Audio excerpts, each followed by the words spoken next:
Bem, gente, boa noite a todos. É uma alegria muito, muito grande poder estar reunido em família uma vez mais nessa noite de luz e em nossas vidas, que é a terça-feira. E hoje nós vamos ter a alegria de ter entre nós a nossa irmã Maristela Santos. A Maristela é uma trabalhadora de Jesus no lar de Teresa, em Copacabana, Rio de Janeiro. E hoje vai nos agraciar com o tema o conhecimento de si mesmo, uma viagem para dentro de nós. Antecipadamente, eu já agradeci a Maristela, agradeço uma vez mais pela disponibilidade, pela boa vontade de nos atender. Maristela, minha irmã, seja bem-vinda. Uma vez mais, obrigado por estar entre nós e a palavra é sua. Nossas primeiras palavras, são sempre de agradecimento a Deus pela oportunidade de demonstrar o nosso agradecimento por tantas bênçãos que nos chegam sem até percebermos. E a melhor maneira que encontramos de agradecer ao Pai é compartilhando a doutrina espírita, é falando daquele remédio que tão bem nos serviu. Agradecemos a gentileza também de todo o grupo aí do Espírito Santo, da AMS, por nos convidar a participar e conhecer e fazer a troca com esse grupo que já nos é querido. Bem, nós estamos falar sobre autoconhecimento e já iniciamos, com a questão de Kardec, onde no Livro dos Espíritos tem como resposta Santo Agostinho. Então, na sua pergunta primeira, ele, conversando com Santo Agostinho sobre o autoconhecimento, ele pergunta assim: qual o meio mais prático para se melhorar nesta vida e resistir ao arrastamento do mal? Ou seja, o que podemos fazer para progredirmos moralmente nessa vida, resistindo ao mal, a psicosfera do mal? E Santo Agostinho responde dizendo: um sábio da antiguidade vos disse: conhece-te a ti mesmo. Então, a partir de agora, toda uma argumentação, um entendimento e uma compreensão, quando Santo Agostinho nos recorda da antiguidade, tu conhece a ti mesmo, que era um dístico, dístico é uma estrofe de 2 versos que foi colocado no templo de Delfos, em Apolo. E, aliás, em Delfos, era um templo de Apolo. E a finalidade desse disco, bem acima desse portal, era alertar, era chamar a atenção dos homens sobre a necessidade de se autoconhecer. Então, os filósofos gregos, eles acreditavam que o objetivo mais elevado do ser humano era conhecer, a si próprio. Isso era o principal. E Sócrates, o pai da filosofia grega, ensinava os seus discípulos a importância do autoconhecimento. Então, levava ali, conversava e demonstrava essa importância. Jesus, ele também nos disse: conhecereis a verdade e a verdade vos libertará.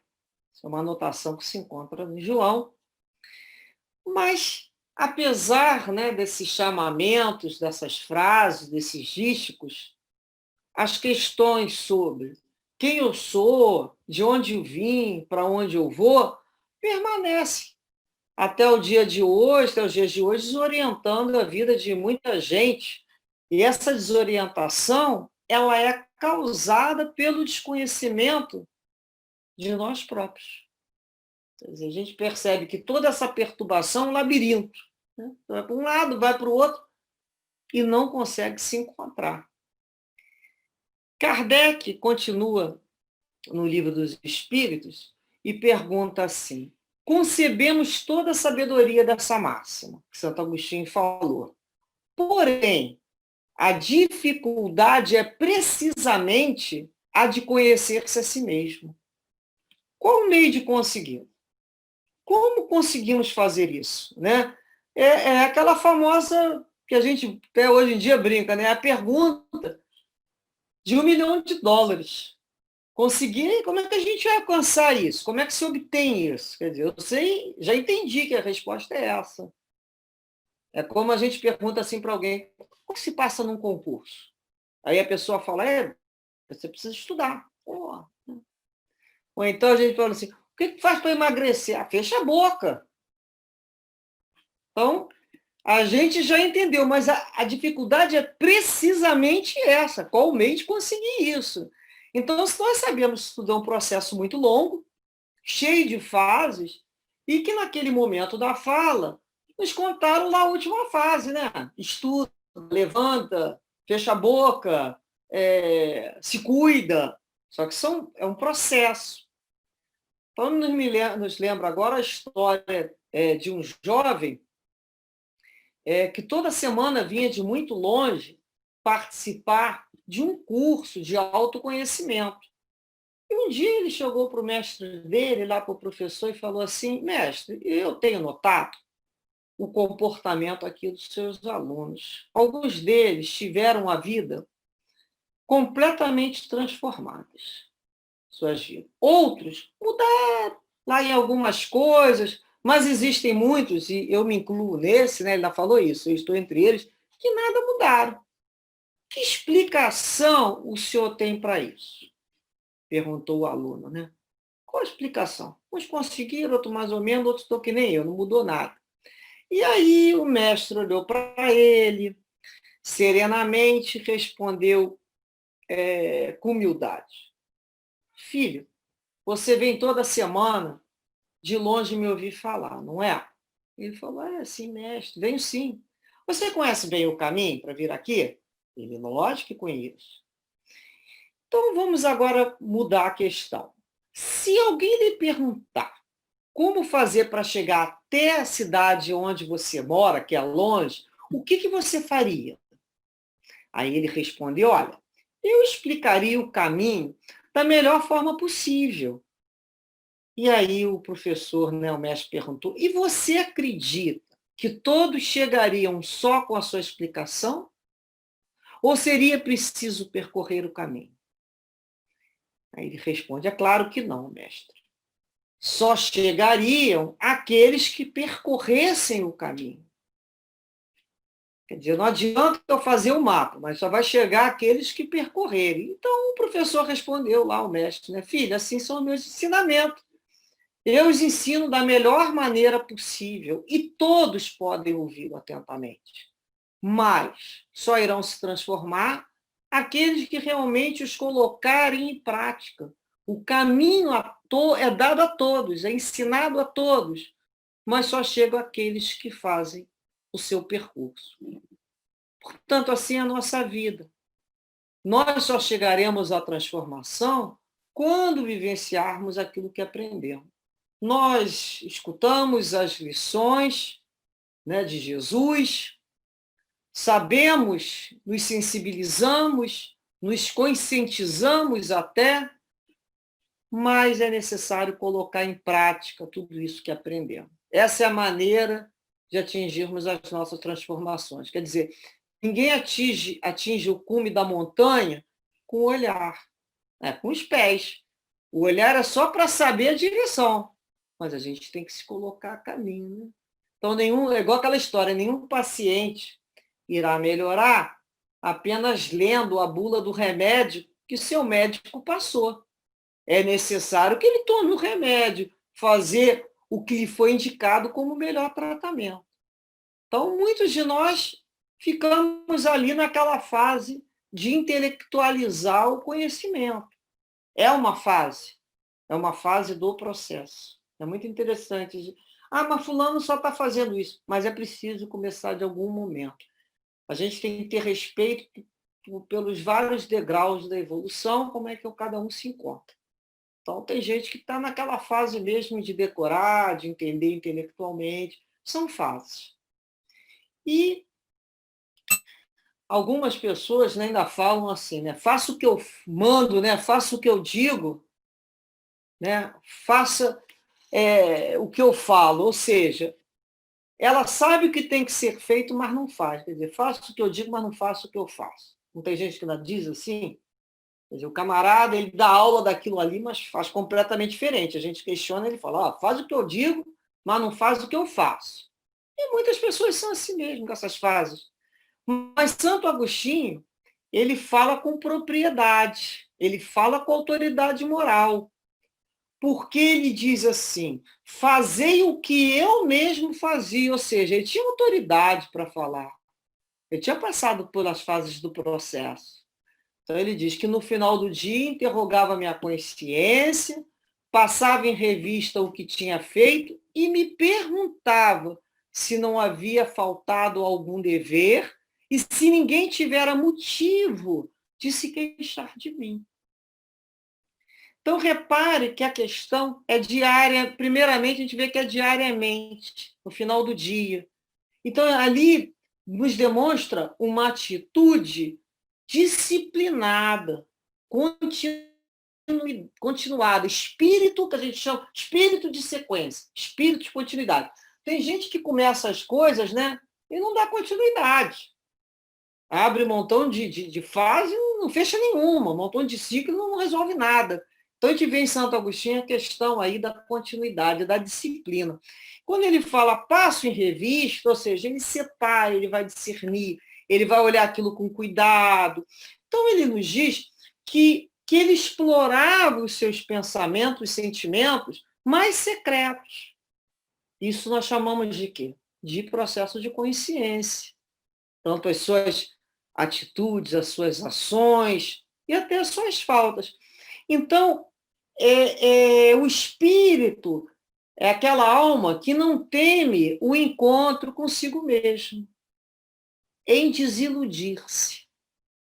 O professor Hermógenes que falava muito isso, né? Como é bom quando alguém nos desilude. É menos uma ilusão na nossa vida. Então, o processo do espírito de crescimento é um processo de desilusão, sim, de suas próprias fantasias, das suas próprias maneirismo, né? Que a gente até fala. Então, Santo Agostinho fala, faltando algum dever, quer dizer, nosso primeiro dever, a questão do dever é muito importante, nosso primeiro dever é com Deus. E depois a gente pensa com o outro. Se tiver, né, se ninguém tiver um motivo, ou seja, ele buscava, ele mostrava viver de uma maneira sem ultrapassar o direito do outro, do próximo.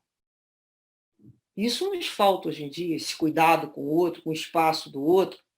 Se nós nos colocássemos no lugar do outro, fazendo aquilo que o outro, né, nós gostaríamos que fizesse conosco, a regra áurea que Jesus tanto nos falou, nosso mundo seria uma maravilha.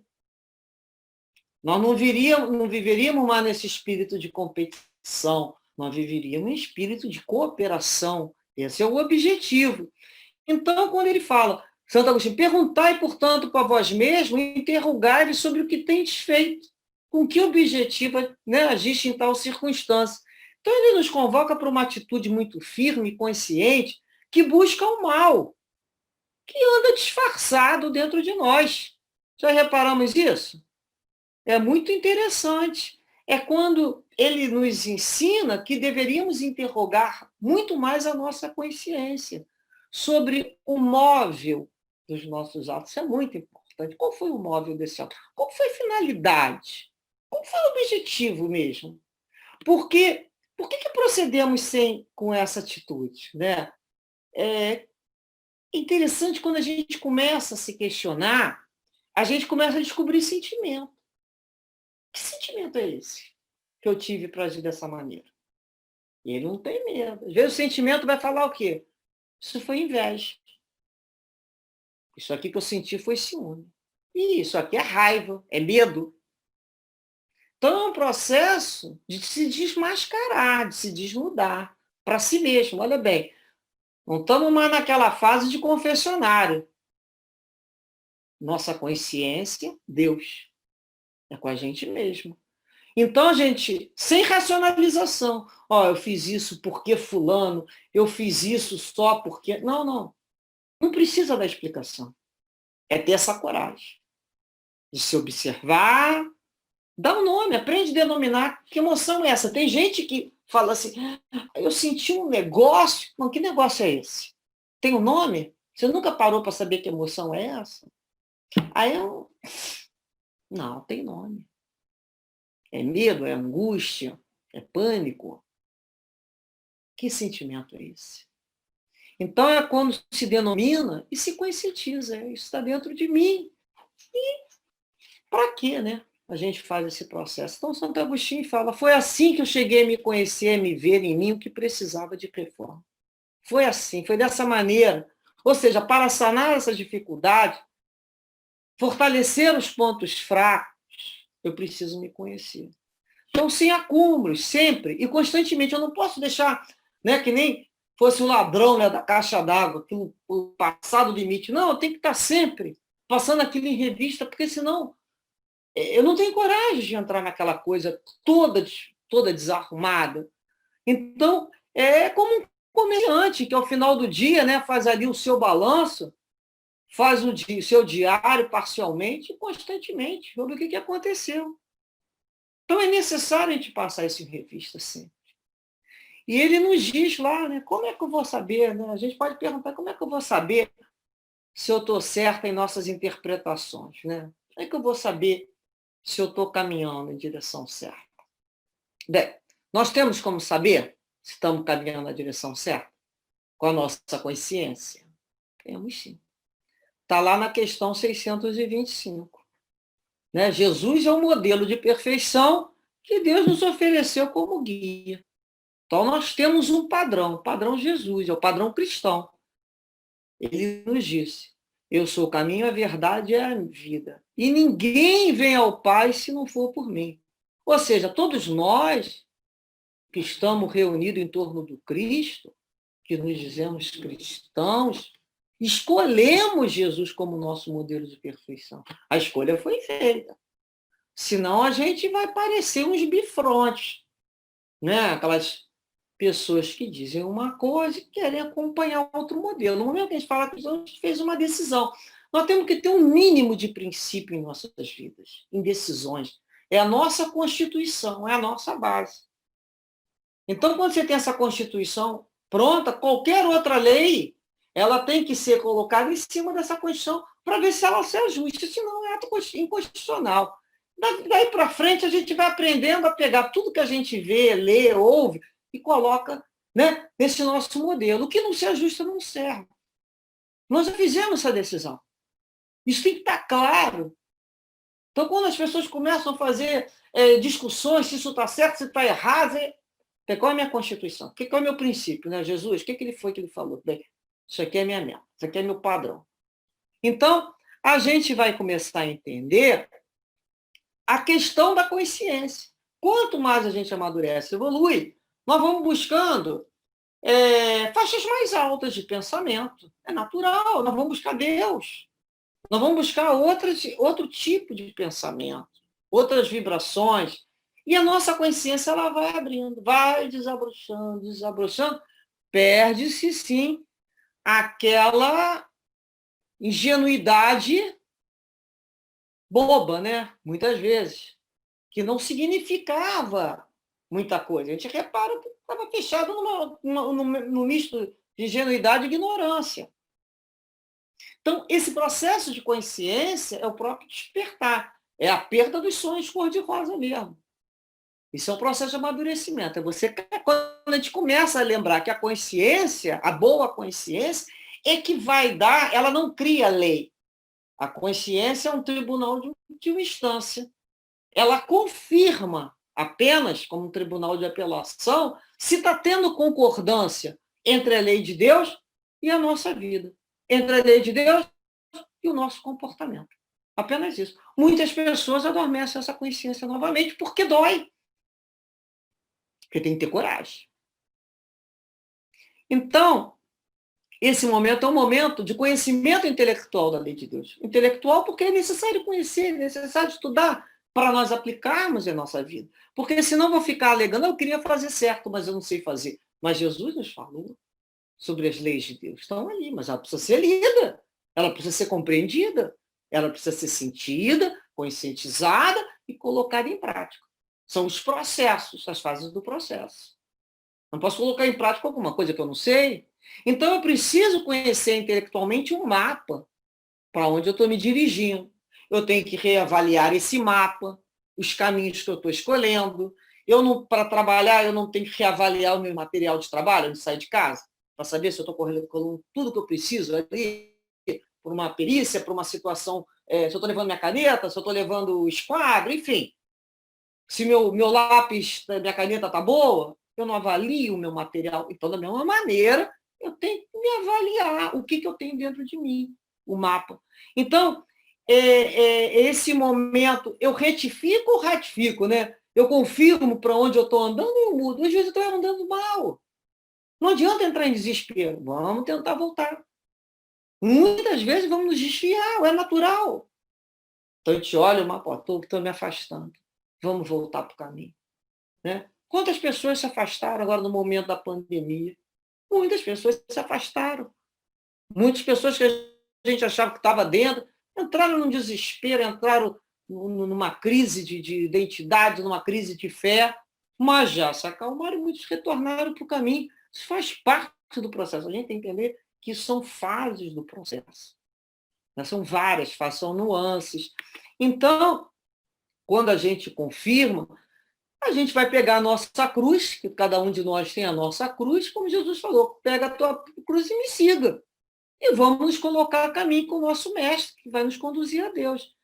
Então, é necessária essa avaliação para atingirmos metas com eficiência, é necessário a gente reparar, avaliar nosso material de trabalho, né? Avaliar, então, as nossas decisões, as nossas escolhas. Qual o nosso parâmetro? Qual o nosso modelo? O tempo todo? Jesus. Então, a gente reconstrói, reformula o pensamento, o sentimento, buscando sempre como referencial Jesus. E a consciência é interessante porque é desenvolver o sentimento de humildade. Né? A humildade não é uma virtude que se conquiste de uma forma única, estanque. Ela é a reunião de várias outras virtudes. É muito interessante o desenvolvimento do sentimento de humildade. É daquele que se coloca mesmo para aprender. Ele consulta a consciência e pergunta até para a consciência, olha, onde é que foi que eu errei? Como é que eu faço isso? Eu não quero mais errar. Então, é quando ele conversa numa prece, né, com a sua consciência, com Deus, onde foi que eu errei? O que eu estou fazendo, meu Deus? Então, é esse momento que nós dizemos assim, por que eu agi desse modo? Por que eu estou tomando essa atitude? Como é que eu me sinto diante dessa situação, dessa convivência, às vezes? A gente tem que lembrar sempre de estar buscando em nossos comportamentos as marcas de Jesus, as marcas do Cristo, que é do sacrifício de si mesmo para o bem de todos. A hora que nós saímos disso, nós estamos nos afastando da nossa rota, do nosso objetivo. Então, aquele que está esperando um tapete vermelho, não ter problema, não ter dor, não ter conflito, está fora. Vai ter muito conflito. Esses conflitos é onde justamente vai ocorrer a luz. Então, nós vivemos, né, esse conflito porque nós vivemos numa sociedade que respira tédio. É um sentimento vazio. Né? É o hábito constante de utilizarmos ali o escapismo para não nos conhecermos. É o famoso postergar o face a face, né? A face a face. Eu sempre, né, me lembro daquela história, a criança nasce, você já bota, às vezes, ali um móvel ali no berço para ela se distrair, dá um chocalho, depois tu dá um lápis de cor, depois tu liga a televisão. Hoje em dia nem isso, né? Hoje em dia tu já dá logo um tablet desse aí, a criança já vai ali com o dedinho. Quando ela começa a entrar naquela fase da pergunta, você pede para ela, vai lá se distrair, né? Faz alguma coisa, vai se distrair que eu estou ocupado. Então, ocupa o tempo. E assim nós vamos aprendendo a ocupar o tempo, a lotar nossa agenda cheia de curso, cheio de coisas para fazer checklist em que a gente tem que que fazer, né? Muitas vezes é para a gente não se ouvir, para não ter mesmo tempo para se ver. E esse é um processo individual, que o que a gente está vendo é que as pessoas estão agindo como autômatas, sem que jamais experimentarem algo realmente seu. É o tempo todo se distraindo. Ah, vai lá brincar para se distrair, vai namorar para se distrair. As pessoas têm relacionamento afetivo para se distrair, não foi? Ah, eu estou saindo com fulano para me distrair. Vou beber para distrair. Então, é como se tivesse o tempo todo como espectador da vida alheia. E a gente para refletir, né? O que a gente tem dentro da gente que dá tanto medo assim de conhecer? O famoso e desconhecido eu, né?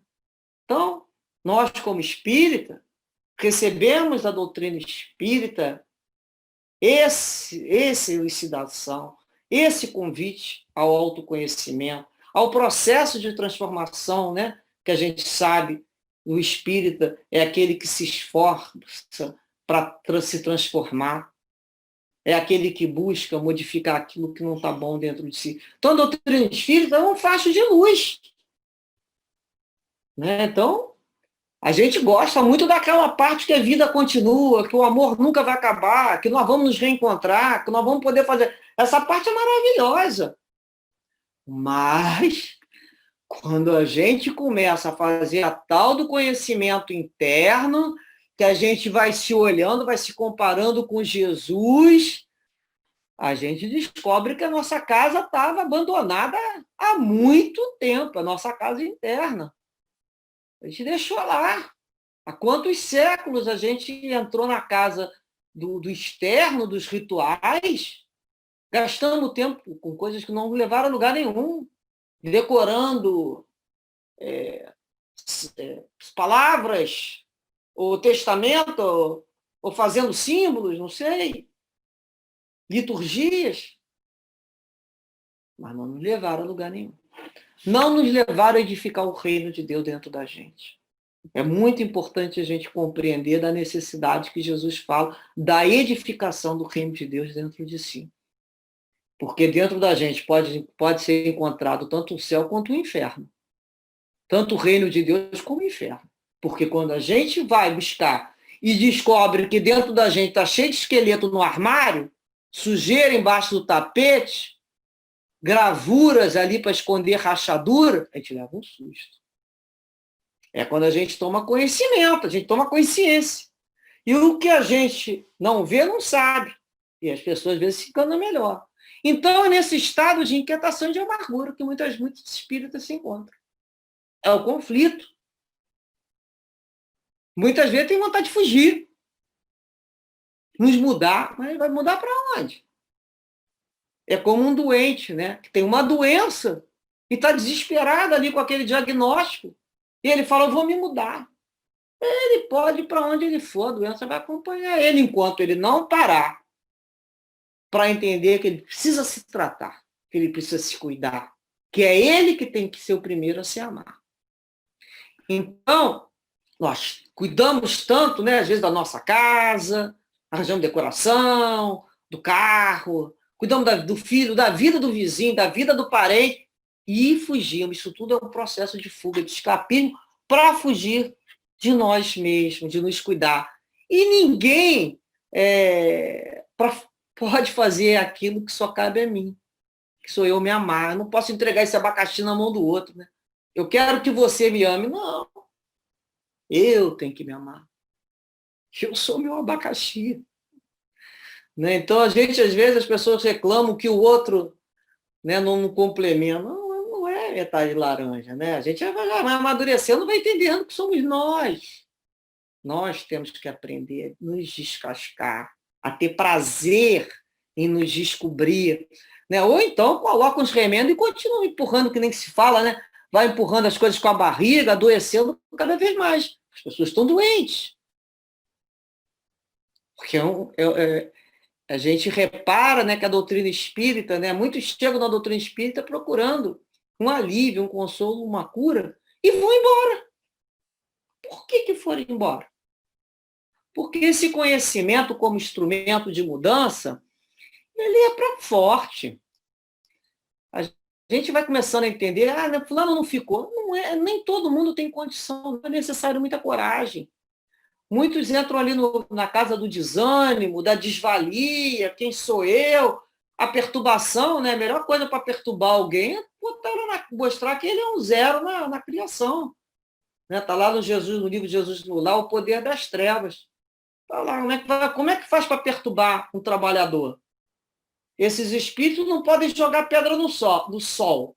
Então joga na gente, com um pinguinho de luz, microluz, e vão jogar pedra. Como é que eles vão fazer? Você não vale nada, quem é você para mudar o mundo? O mundo está passando fome. Olha, você não consegue apagar o fogo. Você não... Pô, não aí, né, amigo? Eu só sou aquele camarada que leva o cartaz. Eu só sou esse. Quando a gente perde a pretensão, é uma coisa libertadora. Jesus não curou todos os doentes, não alimentou todos os famintos. A gente começa a se localizar com humildade. Olha, quem eu sou? Eu sou capaz de carregar cartaz. Propriedade de Jesus. Eu só estou falando sobre o trabalho dele.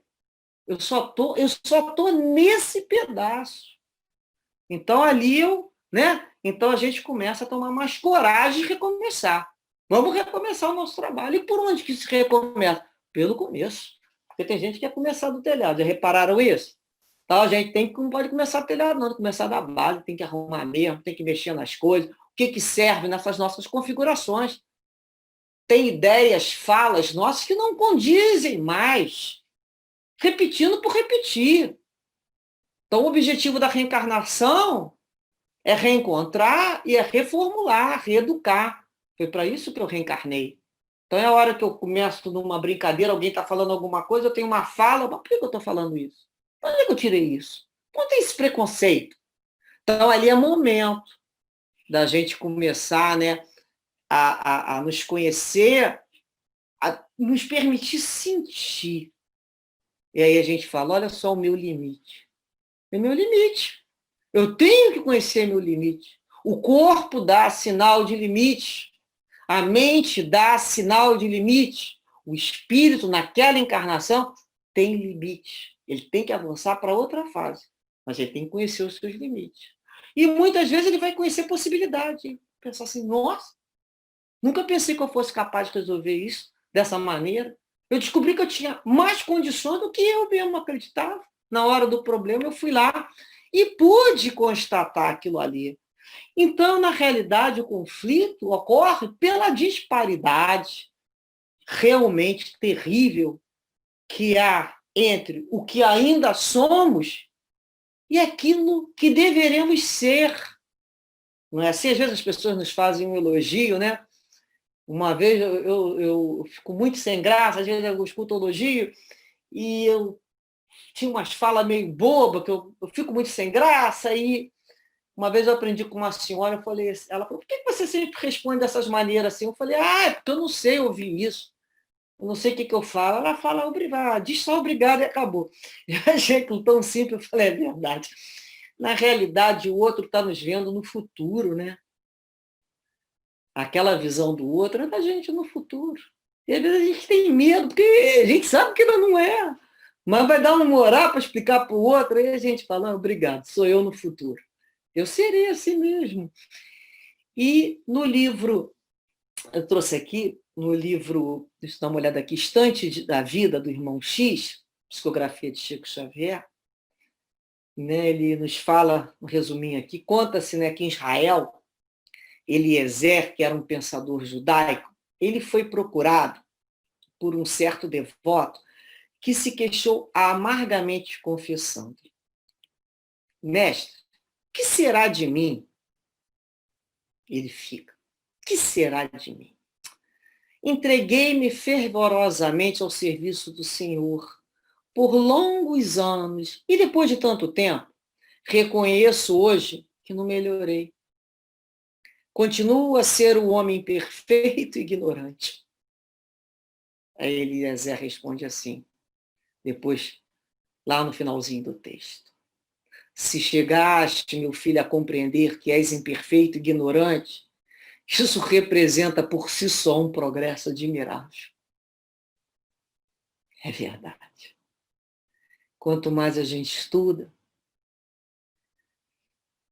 mais descobre que não sabe.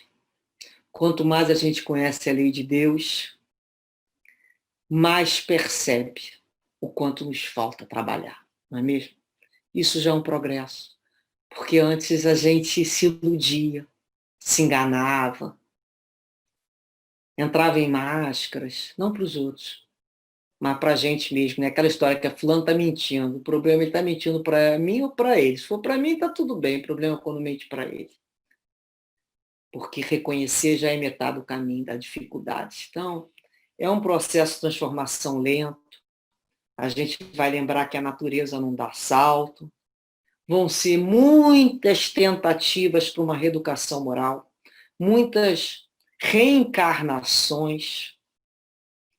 Nós ainda temos aí, por baixo, uns 800 anos que a espiritualidade nos fala. Algumas pessoas estão falando que agora a gente gosta muito de efeito mágico, né?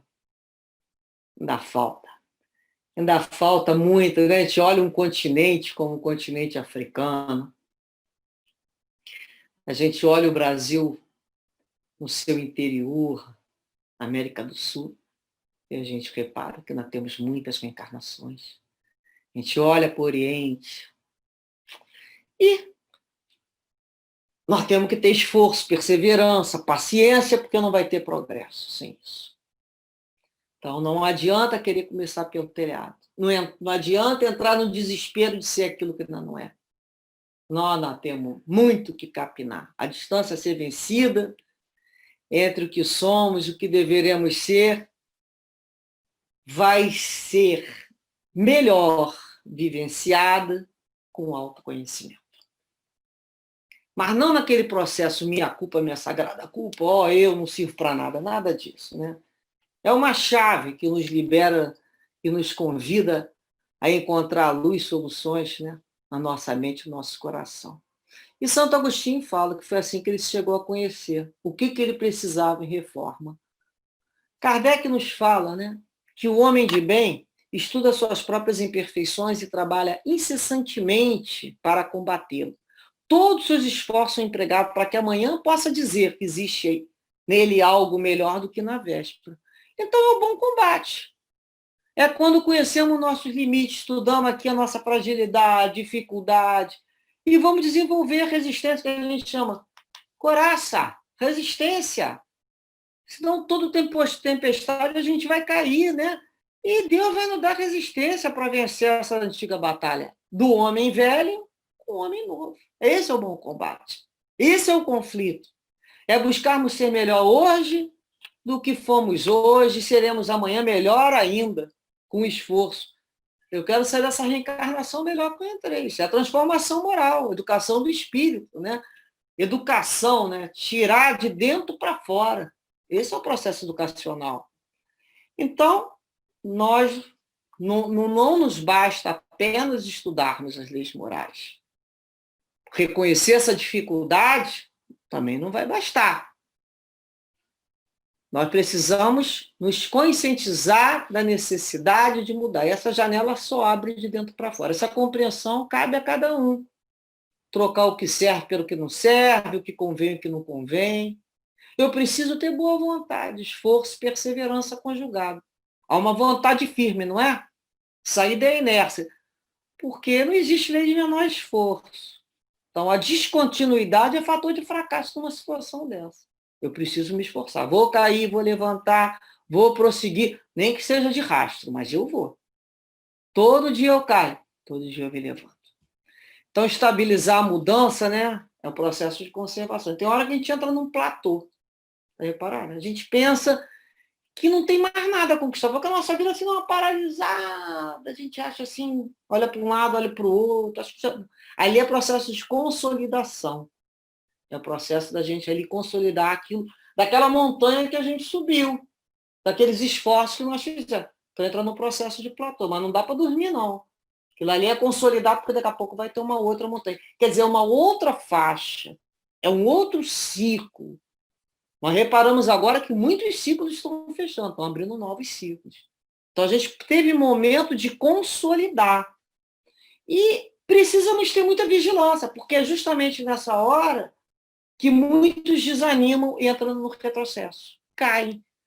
Quer dizer, por isso a vigilância, a gente fala, né? Tem que estar o tempo todo vigilante no sentido vigiar e orar. Vigiar a nossa emoção. O que eu estou sentindo? Vou entrar em prece. Preciso de ajuda.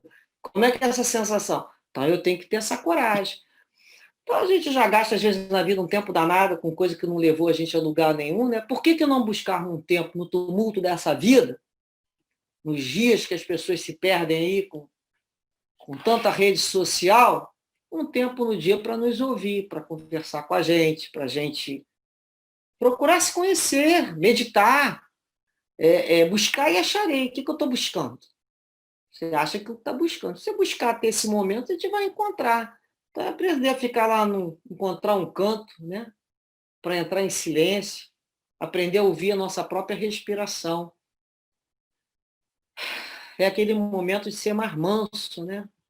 Escolher um horário, escolher um momento durante o dia, sem interrupção, para nós disciplinarmos uma atitude como essa, que vai nos gerar saúde. É aquele momento que a gente inicia ali lendo uma página de elevação moral, uma página do Evangelho, uma mensagem.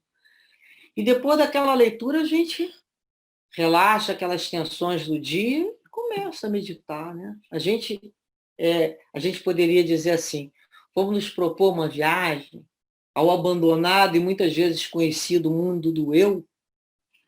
Não é uma viagem. Agora, na pandemia, que estão todos convocados a ficar em casa, por que a gente não fala? Estamos convocados a viajar. Vamos para um mundo inexplorado, muitas vezes, de nós mesmos. Então, a gente começa, né, eu começo a imaginar logo uma roupa daquela de mergulho, com aquele escafandro, né, com uma lanterninha lá na mão, para entrar nesse mergulho dentro de nós. E vai ser uma viagem cheia de aventura. É uma viagem exploratória. Então, a gente inspira, expira, 1 e 2, e foi. Não é? Vamos dentro da gente, vamos olhar essa geografia interna, vamos observar isso. E a gente vai falar, nossa, que lindo, né? Muitas vezes.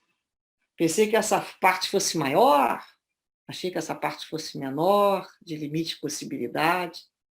E aí a gente traz para a nossa mente um objeto de reflexão. Muito importante isso, né? Inspirar no conteúdo daquela página, daquele texto, aquela mensagem, para a gente refletir. Um assunto condizente. A gente começa no processo de lucubração. Muito interessante isso. Como é que a gente se coloca, nosso comportamento, de frente dessas situações? Como é que a gente se sente? Às vezes a gente se descobre sem saber.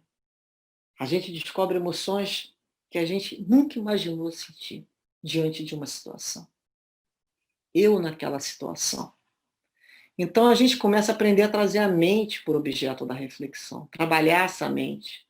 E a gente conversa com a gente mesmo, olha o que eu encontrei em mim, né?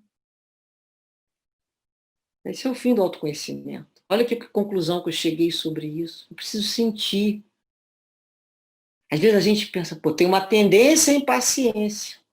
Olha só que eu encontrei em mim, olha como é que eu sou impaciente.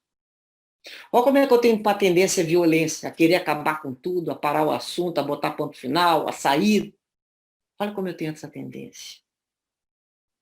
Olha como eu sou exigente. Olha como é que eu sou inflexível. Deve ser por isso que as minhas articulações estão doendo, né?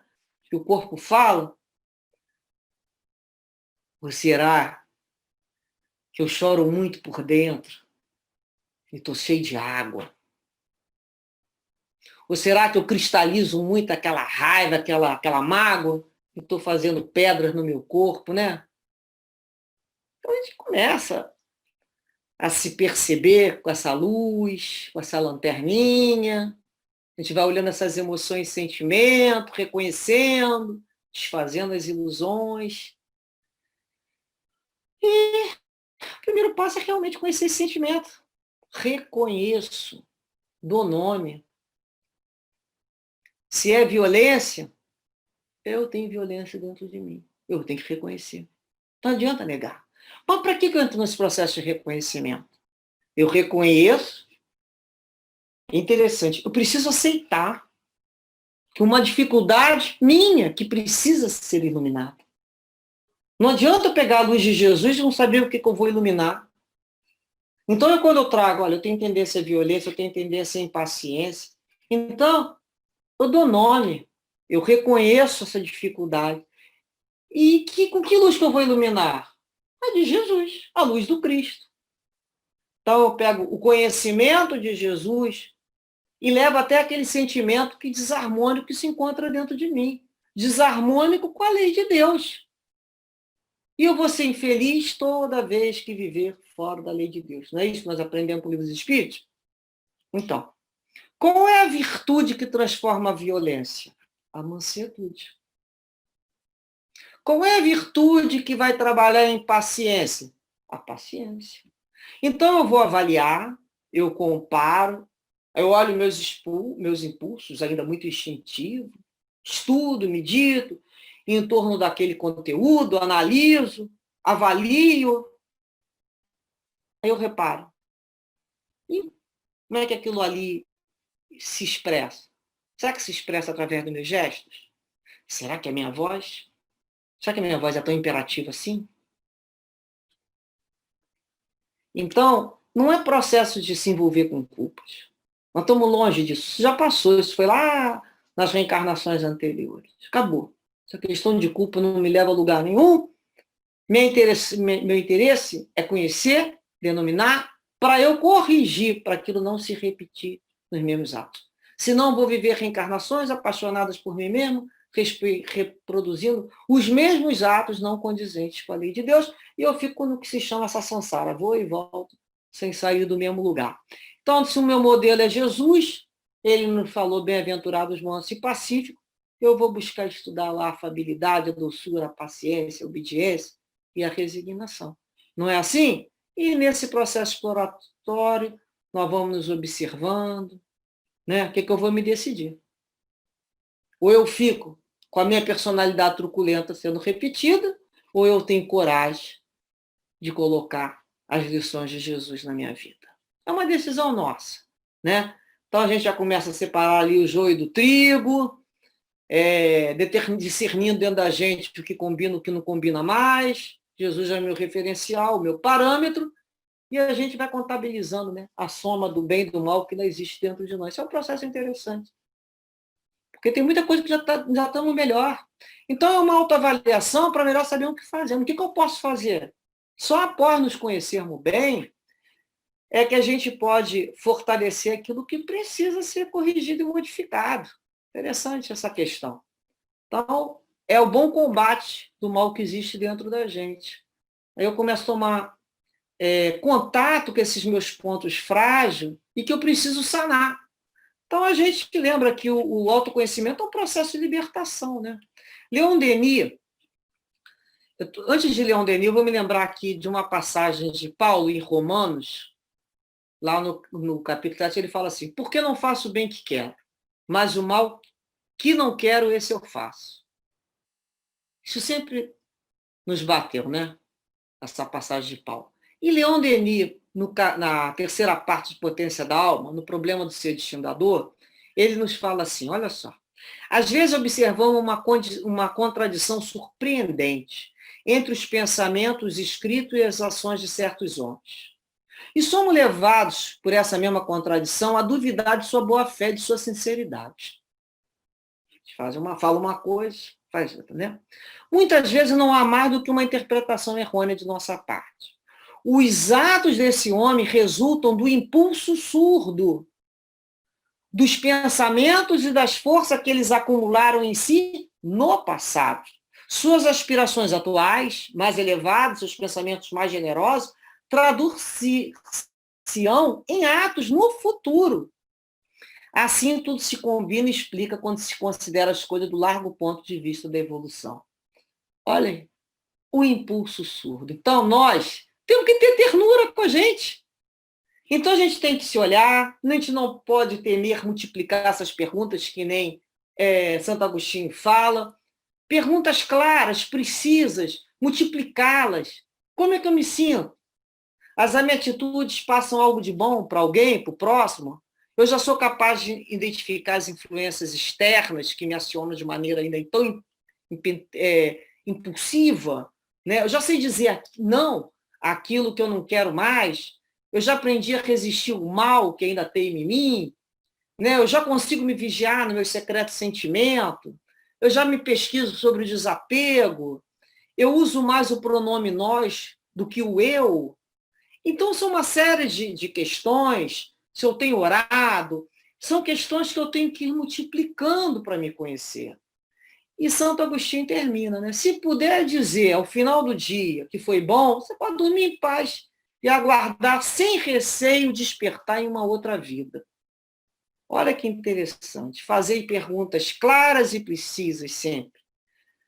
E não ter mais multiplicá-la, porque pode-se muito bem gastar alguns minutos para conquistar uma felicidade eterna. Olha que interessante. Isso aí é o método socrático. Nós pararmos para estudar, que é denominado maêutica, que para resolver um problema, não se tem uma resposta pronta. Devemos aprender a construir o conhecimento. Então, a maêutica socrática, ela tem como significado dar à luz, é o parto intelectual da procura da verdade interior do ser humano. É muito interessante. Então, Sócrates conduzia esse parto, né, em dois momentos. No primeiro, ele levava seus discípulos a duvidar do seu próprio conhecimento a respeito de um determinado assunto. E no segundo, Sócrates os levava a conceber de si mesmo.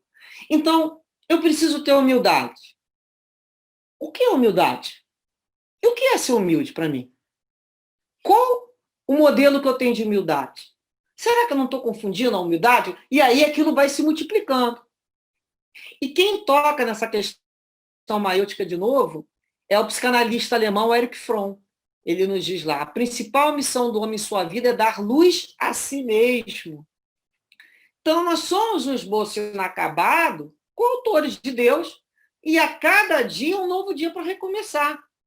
Então, nós renascer sobre uma nova base a cada dia, com escolha consciente. Então, nascer é um parto. Todo dia a gente nasce. E parto tem dor.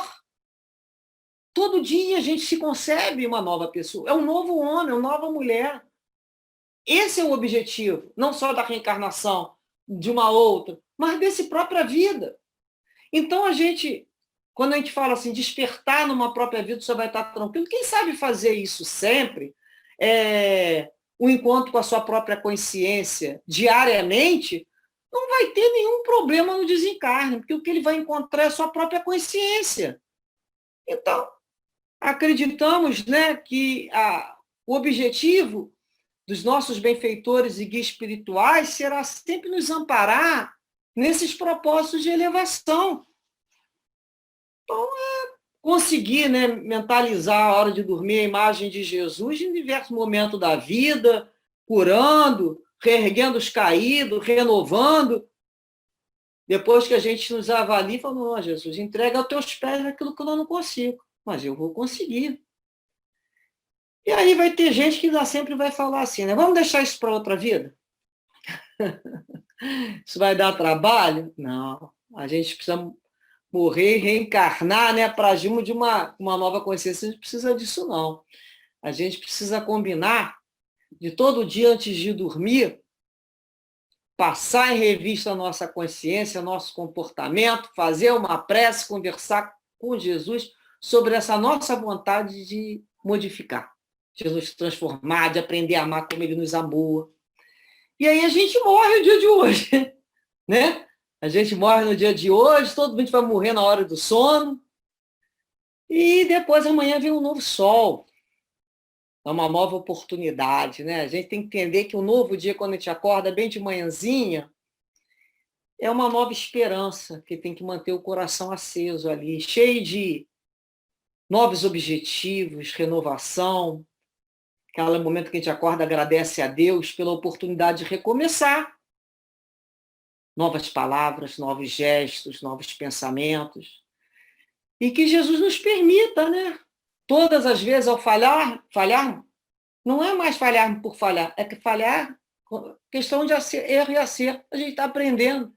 A gente vai cair, limpa lá a lágrima, limpa lá nosso joelhinho ralado, levanta de novo.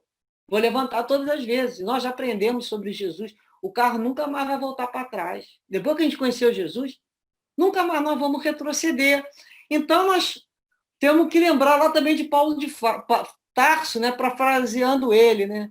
Dentro dos espíritos devedores imperfeitos, reconhecemos estar em meio dos mais necessitados de regeneração e ensinamento. Mas pela graça de Deus, já somos o que somos. Nós estamos muito melhores do que éramos. Bem, eu não sei se eu tenho um tempinho para reduzir aqui uma história de encerramento. Tem que olhar aqui para cima para meus amigos. Eu acho que eu tenho ainda um tempinho. Então, vamos lá encerrar com uma passagem que tem como o texto da lição é a Jornada Redentora, de Néio Lúcio. E era uma noite em torno da Boa Nova, que Jesus estava junto aos apóstolos, a esposa de Zebedeu perguntou a Jesus: Senhor, como se verificará nossa jornada para o reino divino? E o Cristo pareceu meditar alguns momentos e explanou. Num vale longínquo país, alguns judeus cegos de nascença habituaram-se à treva e à miséria em que viviam. E muitos anos permaneciam na furna em que jaziam mergulhados. Quando iluminado, irmão de raça por lá passou e falou-lhes da profundeza da beleza do Monte Sião em Jerusalém, onde o povo escolhido adorava o Supremo Pai. Ao lhe ouvirem a narrativa, todos os cegos experimentaram grande comoção e lastimaram a impossibilidade em que se mantinham. O vidente amigo, porém, esclareceu que a situação não era irremediável. E se eles tivessem coragem de aplicar a si mesmo determinadas disciplinas, com abstinência de variados prazeres da natureza inferior que se havia acostumado, poderiam recobrar o contato com a luz, avançando na direção da Cidade Santa. E a maioria dos ouvintes recebeu as sugestões com manifesta ironia, assegurando que se os progenitores e os outros antepassados haviam sido igualmente cegos e que se lhe afigurava impossível a reabilitação dos órgãos visuais. Um deles, porém, moço corajoso e sereno, acreditou no método aconselhado e aplicou a si mesmo. Entregou-se primeiramente às disciplinas apontadas e, depois de 4 anos de meditação, trabalho intenso e observação pessoal da lei, com preces, obteve a visão. Quase enlouqueceu de alegria. Em êxtase, contou aos companheiros a sublimidade da experiência, comentando a largueza do céu, a beleza das árvores próximas. Contudo, ninguém acreditou nele. Ele foi tomado por demente, mas ele não desanimou. Ele agora enxergava o caminho e conseguia avançar. E aí, durante a lição do livro, ele vai passar, né, esse moço, por uma série de peripécias, de aventuras, dificuldades, e no final, né, o ideal de atingir o santuário sublime absorvia-lhe tanto o pensamento e ele prosseguiu na sua marcha. Ele teve várias dificuldades. Todavia, somente depois de 20 anos de lutas e provas, das quais sempre saía vitorioso, é que conseguiu chegar ao Monte Sião para adorar o Supremo Senhor. E aí Jesus interrompeu-se, vagou o olhar pela sala silenciosa e rematou: assim é a caminhada do homem para o reino celestial. Antes de tudo, é preciso reconhecer a sua condição de cego e aplicar a si mesmo os remédios indicados nos mandamentos divinos. Alcançado o conhecimento, apesar da zombaria de quantos o rodeiam em posição de ignorância, é compelido a marchar por si mesmo e sozinho, quase sempre, do escuro vale terrestre para o monte da claridade divina, aproveitando todas as oportunidades de servir indistintamente, ainda mesmo aos próprios inimigos e perseguidores. Quando o seguidor do bem compreende o dever de mobilizar todos os recursos da jornada em silêncio, sem perda de tempo com reclamações e censuras, que somente denunciam inferioridade, então estará em condições de alcançar o reino dentro do menor prazo, porque viverá plasmando as próprias asas para o voo divino, usando para isso a disciplina de si mesmo e o trabalho incessante pela paz e alegria de todos. Que dessa maneira possamos, então, encerrar toda essa questão do Livro dos Espíritos, que começa na pergunta 919, agradecidos imensamente a Kardec, ao Espírito Agostinho e essa pleide de espíritos superiores que foram conduzidos por Jesus para que pudesse esse conhecimento chegar até nós. Muita paz, que consigam viajar para dentro de si, porque o melhor descobrimento que temos a fazer é conosco mesmo. O reino de Deus habita dentro de nós. Muita paz a todos. Paz a todos. Maricela, obrigado por sua tanta luz em nossos caminhos na noite de hoje, pela mensagem tão intensa, tão oportuna e tão necessária às nossas vidas. Eu quero, como combinado antes, eu quero abrir um espaço para que nossos irmãos possam interagir com você. Antes de mais nada, quero desculpar-me com todos da sala, porque eu fiquei um tempo fora, que faltou luz na minha casa, mas está restabelecido, graças a Deus. Então está aberto o painel de discussão. Quem quiser fazer uso da palavra, que vai ter uma pergunta, que possa fazer agora. Todo mundo já sabe isso tudo, não precisa, ninguém tem pergunta, vamos me explicar. Não, tem aqui, ó. Wilson. Não, você, de fato, você preencheu bastante a mensagem foi muito completa, né? Bastante interessante, mas despertou muita coisa na gente. Uma das coisas que eu ouvi teve um Marlon falando sobre suicídio há pouco tempo, eu achei que você acabou repetindo, acho que é uma coisa interessante.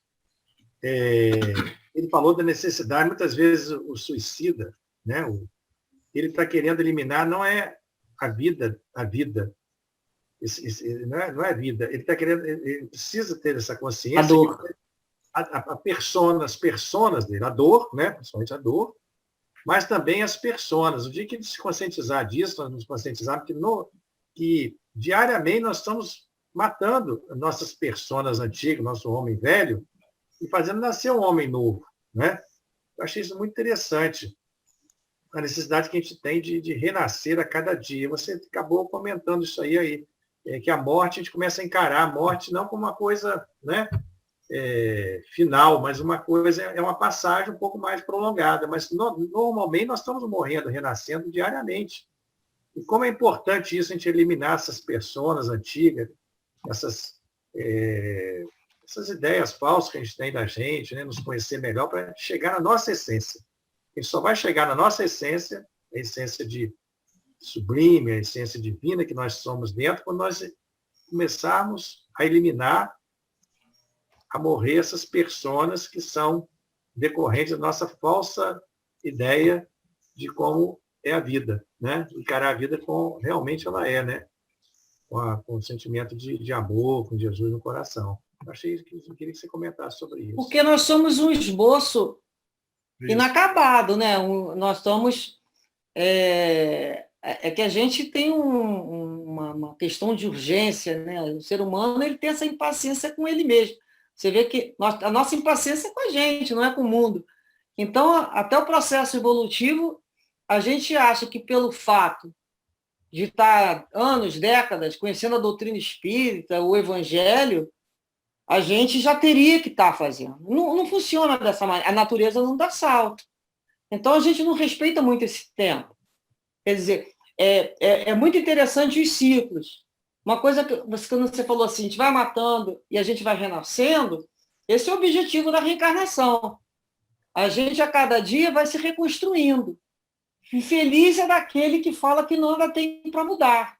Porque, realmente, outro dia eu vi, mas vou mudar o quê? Se você não se conhece, você não sabe o que você vai mudar. Você não sabe o que te incomoda.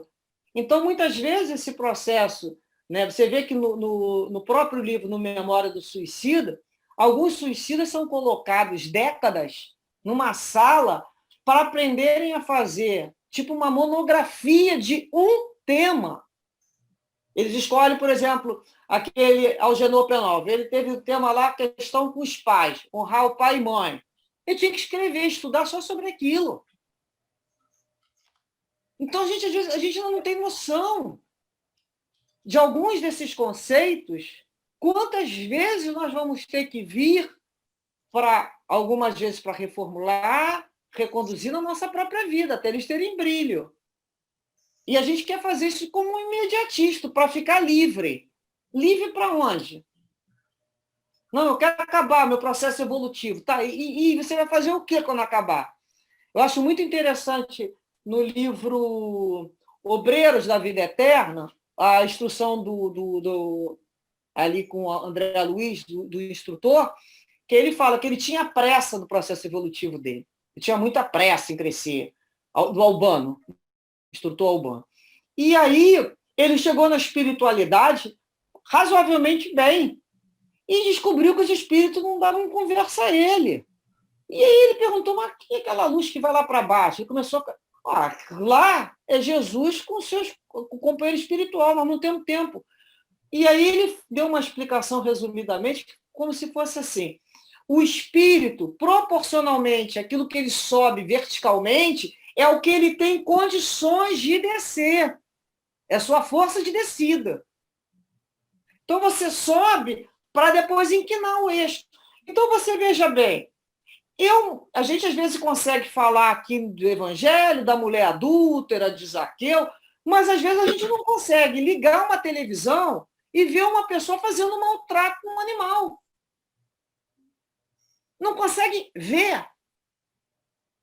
Não consegue concluir um vídeo. De tanto que a gente não tem. Por isso que Jesus falou, não resistais ao mal. O nosso pé ainda está muito no barro. Então, tem que entender que ele está num processo de sensibilizar, de conscientizar, para um dia operacionalizar. Então, a gente vai entender o que é a lei dos círculos de vida, que Leon Denis fala. A gente vai passar várias vezes no mesmo ponto de conhecimento, de reencarnações, dessa própria persona, até ela se estruturar. Porque ela ainda é muito frágil, a gente não consegue suportar. Você quer ver uma coisa? Tem reencarnações que o camarada vai sofrer com dor no corpo físico. Depois a gente vai entender a dor quando é no outro. A gente sofre. E a gente que é até mãe fala assim, eu preferia que fosse em mim do que fosse no meu filho. A dor no outro dói mais do que na gente. Você repara que hoje a gente tem sofrido muito com a questão da justiça. Não da injustiça com a gente, mas... Então é o mesmo ponto. Só que a gente vai passando em várias reencarnações por essas emoções de forma diferente. Primeiro é com a gente, depois com a nossa família, com a nossa clã, até a gente entender o que é dor da injustiça no mundo. Você vê como a gente tem sofrido pelo outro. Olha como é que a gente que só orava pela gente, como é que a gente está aprendendo a orar mais pelo outro? Então, são pontos, eu acredito que você está falando, na mesma vida, várias formas, mas as reencarnações, nós estamos num processo de consolidação. Então, eu vejo assim, quantas questões a gente fala assim, eu perdi a paciência, né? Eu falo, ninguém perde aquilo que não tem. Na realidade, aquilo não era uma conquista da minha alma. Quando é conquista da tua alma, você não perde mais. Você já desce proporcionalmente. Quando não é conquista, você entra, a alma fica, ela ainda é muito flexível nas suas decisões. Essa é uma percepção de estudo minha, né? Então, eu reparo que eu falo assim, mas isso não é conquista minha. Eu estou no processo de consolidar. Por isso essa repetição, por isso esse retorno. Então, essa correria de desenvolver toda a evolução, esse progresso, a gente não tem noção do que a gente vai passar de emoção sendo consolidada para um dia estar automatizado, como muitas coisas do nosso corpo físico é. Jesus era bom automaticamente. Eu não sou. Eu tenho que pegar o manual, assar o manual lá de Jesus, como é que ele ensinou a fazer? O manual. Até que um dia eu automatize essas omissões do bem. Todo o processo vai ser automatizado, como é o meu. Como vocês que, né, são doutores, aí a parte nossa interna de uma série de sistemas já estão automatizados. Um dia nós seremos automatizados no bem. Mas foi o que você falou, quantas personalidades terão vindo e algumas vão ter que se superar às outras, porque senão você se apaixona. E o problema de você se apaixonar por uma determinada forma de ser é você repetir o mesmo lance em outras vidas. E aí você fica aquelas reencarnações que você pega ali no céu e inferno, quantas vidas o camarada pedindo reencarnação e prova muito próxima só o que ele sabe, e ele está ali naquela, até que um dia, né, que a gente chama, vai vir um roldão e vai fazer a gente catar lá umas cavacas na vida. Quantos de nós não é assim? E a gente acorda, tem que acordar e parar de ser espectador da vida alheia e passar a ser protagonista. Quer dizer, eu decido que matéria eu vou estudar, o que eu elegi nessa encarnação, o que eu preciso aprender. Isso é tomar consciência e tomar a direção do seu leme. Então, a gente já, como espírita, já abandonou aquela ideia de mentor espiritual como babá nossa, né? Ele até se afasta para que você tenha aí o teu livre-arbítrio. Então, vai aumentando essa quantidade de liberdade na medida que essa consciência e responsabilidade, eu acho que vai se aprofundando na vida. Então, a gente pensa assim, mas era só isso a vida? Pô, hoje, na pandemia, né, que as pessoas estão obrigadas, muitas delas, a ficar em casa, você vê o desespero. Você vê como é que aumentou o suicídio, como é que aumentou a taxa de depressão. Por quê? Porque ela não podia fugir. Ela não estava. Eu sempre tinha comentado isso há muitos anos atrás. Um dia nós vamos ter que ficar internado, vai acontecer alguma coisa, e a gente vai precisar se olhar. E não se treinou para isso. Às vezes, nós mesmos, como espírita, não treinamos para isso. Isso é um processo de disciplina. Tem que aprender a sentir. Então, está incomodando? É porque tem alguma coisa lá inflamada, não é? Tem que cutucar aquilo ali devagarinho até que aquilo faça erupção. Porque se está doendo é porque está um processo lá dentro ruim. E nessa encarnação é o momento de tirar. Então, essas questões, até do próprio suicida, quando você fala, é o retorno, muitas vezes, da sensação de culpa que nós temos. Quem de nós pode dizer que não foi um suicida? A culpa, que sentimento de culpa que a gente traz, essas dores da alma, essa angústia, essa coisa melancólica que muitos pacientes demonstram, se é a ponta de um iceberg. Quer dizer, que muitas vezes não vai ter nessa encarnação condições de fazer a retirada, que a gente chama, né, no próprio perispírito, daquele cancro. É muito interessante esse processo. Então, você vai ter nas reencarnações, você vai aprendendo a cutucar aquilo ali até drenar. E precisa ser drenado. Então, ele vai drenar pelo corpo físico essas situações do perispírito através de uma série de expressões aí. E que não cheira bem, né? Mas somos nós que ganhamos um novelo arrumadinho e saímos por aí dando nó, não foi? Agora a gente tem que desfazer esses nós. Então, são essas reencarnações que a gente está aí com o trabalho, com o outro, com a gente mesmo, que a nossa dificuldade é de convivência, até com a gente. Não sei se eu te respondi ou se eu piorei. Eu queria convidar o nosso irmão Gleison, que pediu aqui no chat, né? Para fazer uma pergunta. Gleison, está na sala, pode fazer uso da palavra. Boa noite.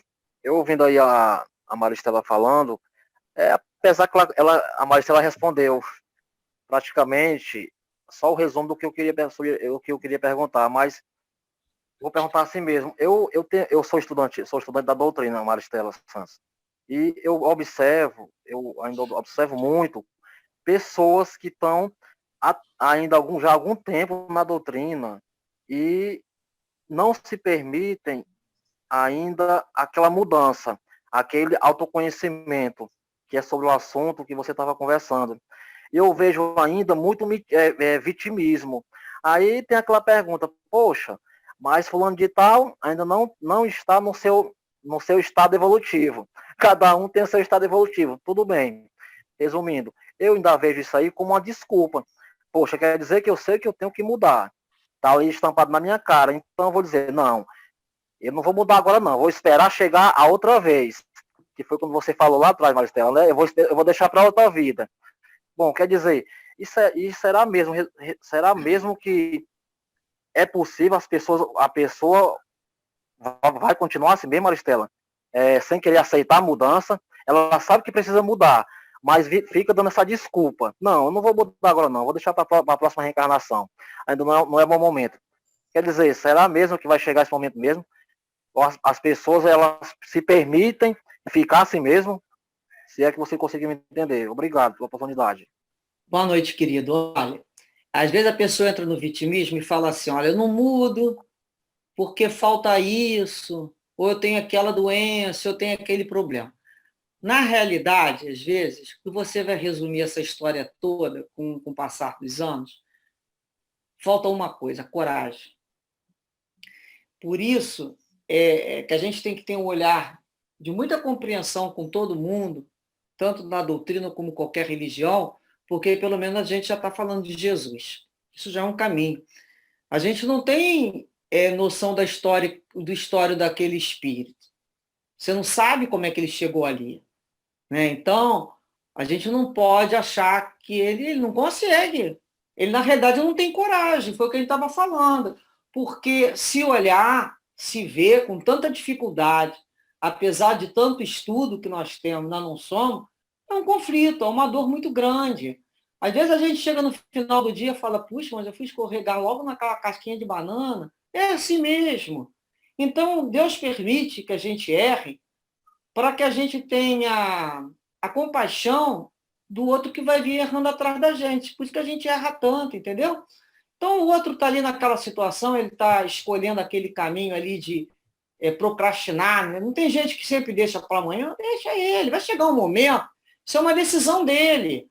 Nós não somos aqui avaliadores da reencarnação de ninguém. Né? Nós já vamos ter que dar conta com o nosso próprio guia espiritual e com Deus. E vai ser tão complicado.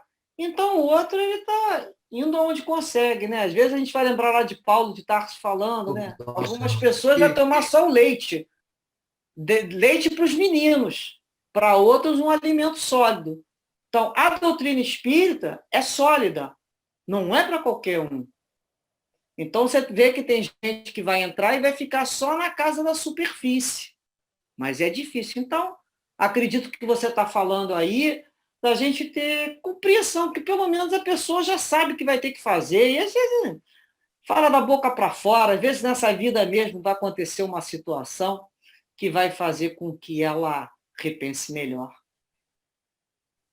Maristela, tem uma outra coisa também que lembrar, irmão Clício, que a pessoa tem um direito ao livre-arbítrio. Não é uma linha de montagem, né? Acho que é o direito dele decidir quando é que ele vai querer se mudar. Isso não é pecado, eu vejo assim, pelo menos, né? Mas Zé Luiz, eu entendo o que você está falando, mas do momento que você sabe, você desperta. E a dor do conhecimento, você sai da ignorância.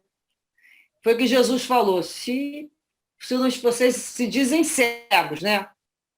O problema é que enxerga. Entendeu? Então, sim, quando você não vê, Você está na sua inocência útil da vida. O problema é quando você enxerga. Você nunca mais, aquilo fica na tua cabeça. Não tem como. Então, do momento que você tem o conhecimento, é natural que aquilo se desabroche. Você abre um canal de luz. Você abre uma frequência com os espíritos superiores numa determinada tarefa, num trabalho. É natural que exerçam sobre você a influência do progresso, porque é lei de progresso. Aí você vai ficar, sentou no mar, aquele ondão, não, vou ficar aqui parado. Não vai ficar parado. Você vai levar um caixote até você decidir para onde que você vai querer ir. Aí é livre-arbítrio.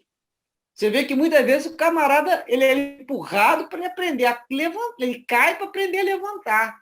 Já reparou isso? O camarada, quando fica muito em cima do muro, ele leva um caixote para ele. Eu já reparei isso muito. Aquela pessoa que entrar nas... Não, deixa eu ficar aqui, sem me incomodar muito. A nossa liberdade é mais ou menos do tamanho do Simba Safari, lembra de São Paulo? Determinada. Chega um momento que o próprio guia espiritual, que as forças maiores decidem, e você sai daquela posição. Você não vai ficar ali brincando de flanelinha na espiritualidade, guardando lugar. Não tem. Então, no momento que você sabe, aquilo, no fundo, aquilo que é o conflito, aquilo te consome. Aí eu vou andar quando eu quero. Aí eu vou...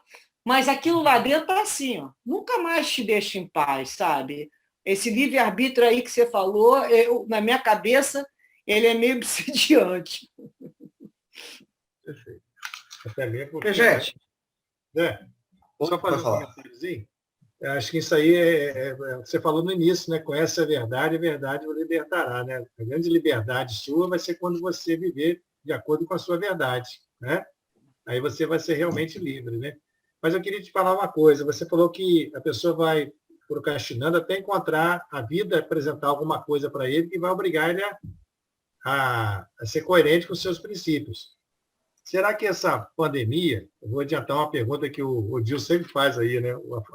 Qual o objetivo da pandemia, né? Será que essa pandemia, essa crise que nós estamos passando, não seria esse momento que nós somos um pouco a sermos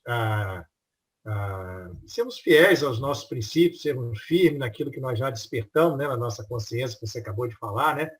Porque o perigo de a gente ser arrastado, né, por essas crises é um momento de tem muitas coisas negativas aí passando por aí, né? Então, se você não for firme nos seus princípios agora, então é hora de a gente demonstrar, não, sem querer amedrontar ninguém, sem querer, né? Mas é uma hora de a gente ser um pouco mais firmes mesmo, né? Coerentes com aquilo que nós já aprendemos, aquilo que nós já despertamos em nós de luz, né? Será isso? Eu acho que você falou é uma verdade, porque nós vamos estar sempre obedecendo um tipo de força. Não existe o caminho do ficar em cima do muro. No momento que as pessoas estavam sendo levadas, a manada não faz curva, né? Você viu na hora que foi todo mundo ligando a televisão, aí vai acontecer, todo mundo entrou numa crise de desespero aí, de pânico. Aquilo no início foi desesperador. Aquela atmosfera, a psicosfera ficou horrível. Então, quantos religiosos nós vimos ali dizendo que não tinham mais fé, se sentindo sem fé. Então, foi a hora do tombo. Então, a gente vai lembrar lá, a necessidade do escândalo. Para quê, né? Para você se conhecer. Aí o cara caiu, aí ele vai parar para pensar, ué, cadê minha fé? Porque se não tivesse tido escândalo, ele não se conhecia. Jesus nos conhece, mas quem não se conhece é a gente. Ah, olha só como é que eu me comportei naquela hora. Aí é a hora que você restabelece o seu padrão. Peraí. O que eu vou fazer? Eu vou continuar com essa manada aí ou eu vou selecionar?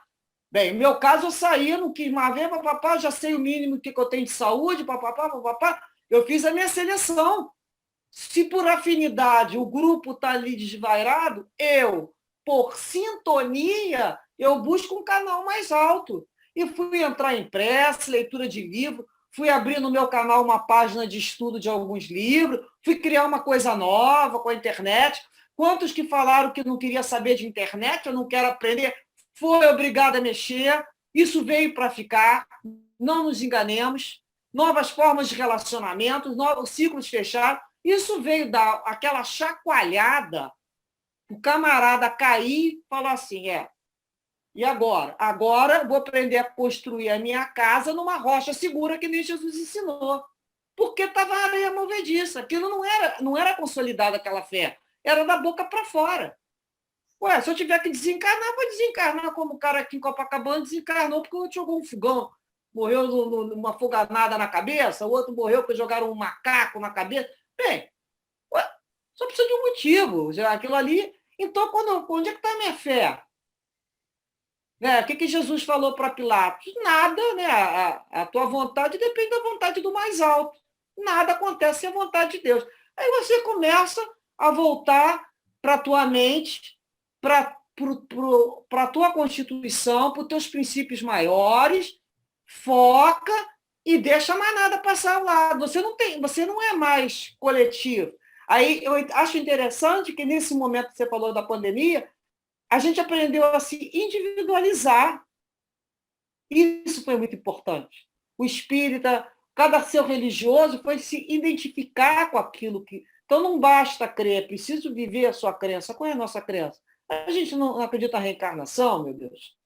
A gente já não sabe como é que vai ser esse processo. Que desespero foi esse, com tantos espíritos? Foi para mostrar para essas pessoas que aquela situação não estava ainda bem resolvida dentro dela. Eu vi muito assim, sabe?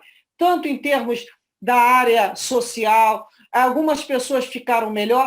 O mundo vai melhorar. Mas eu já vi gente comprando 2 freezer para acumular alimento. O pessoal acabou com o papel higiênico do supermercado. Quer dizer, nós vimos ser humano.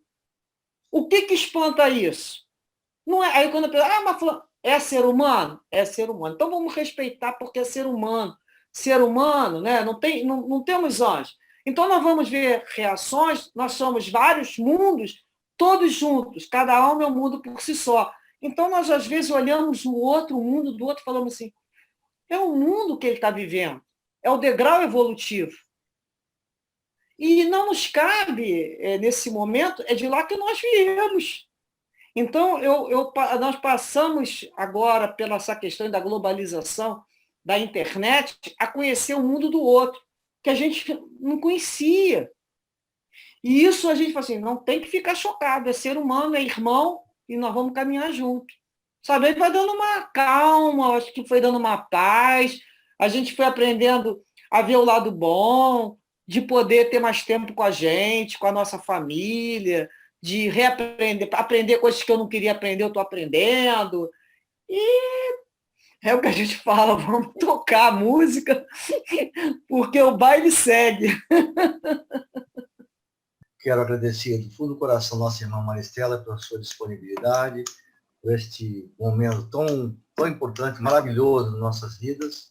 Maristela, você quer fazer as considerações finais? Tem mais um tempo.